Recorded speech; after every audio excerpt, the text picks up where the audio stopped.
मैं मानता हूँ, मैं यूजीसी की गाइडलाइन के साथ खड़ा था। सुप्रीम कोर्ट ने उस पर रोक लगाई है। मैं एक अधिवक्ता भी हूँ जनप्रतिनिधि के साथ साथ। मैं माननीय सर्वोच्च न्यायपालिका का हमेशा सम्मान करता हूँ।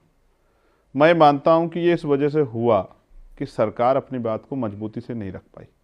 सरकार ने कमज़ोरों के पक्ष को मजबूती से नहीं रखा। सरकार के कमज़ोर पक्ष के कारण माननीय सर्वोच्च न्यायपालिका में जिस तरह के फैक्ट में उन्होंने कमी रखी, उसकी वजह से माननीय सर्वोच्च न्यायालय इस पर रोक लगा दी, दूसरी सुनवाई की डेट दे दी है।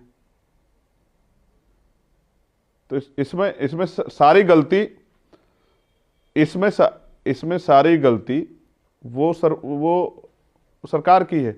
सरकार अगर मजबूत पक्ष रखती, सरकार अपनी बात को मजबूती से कहती, 118% की वृद्धि, और उसमें जो है पहले से डॉक्टर पायल और रोहित वेमुला केस में सुप्रीम कोर्ट के ही निर्देशन के आधार पर जो गाइडलाइन बनी थी, उस पर सुप्रीम कोर्ट फिर कैसे रोक लगा देता। तो सरकार के कमजोर पक्ष की वजह से सरकार ने सोचा कि सामान्य वर्ग भी नाराज ना हो और पिछड़े अति पिछड़े दलित भी नाराज ना हो, आदिवासी भी नाराज ना हो, तो शैडो पॉलिटिक्स के हिसाब से ठीक कर लेते हैं। हमने तो ये गाइडलाइन तो बनी गई है, लेकिन अब इस पर विरोध हो गया है, तो सर्वोच्च न्यायपालिका अगर इस पर रोक लगा दे तो ठीक है, हो जाएगा। इतना तो सब देश समझता ही है, कोई अब देश इतना बेवकूफ़ थोड़ा ही रहा भाई।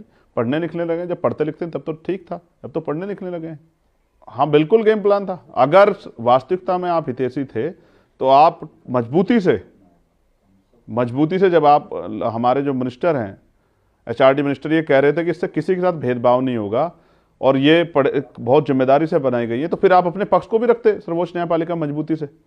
और मैं कह रहा हूं, अगर सरकार वास्तविकता में शैडो पॉलिटिक्स नहीं कर रही है तो सरकार चेक करे कि इसको, अभी पार्लियामेंट शुरू होगी, पार्लियामेंट में बिल लिया है और इसको पास कराते, हम लोग इसका समर्थन करेंगे पार्लियामेंट में, ठीक है, और बिल इसका समर्थन करेंगे और इसको 9वीं अनुसूची में डाल दें, खत्म हो जाएगा खेल ही साहब। इतना तो पॉलिटिक्स हम लोग समझते ही हैं कि कौन सी चीज सरकार के हित में कौन सी कर सकती है, कि हम नहीं समझते, देश समझता है इस बात को। तो यूजीसी की गाइडलाइन सरकार ने बनाई, तो इसका मतलब भारत सरकार यानी कि मोदी जी की सरकार देश को बांटने का काम कर रही। एक बात बहुत अच्छी बात है।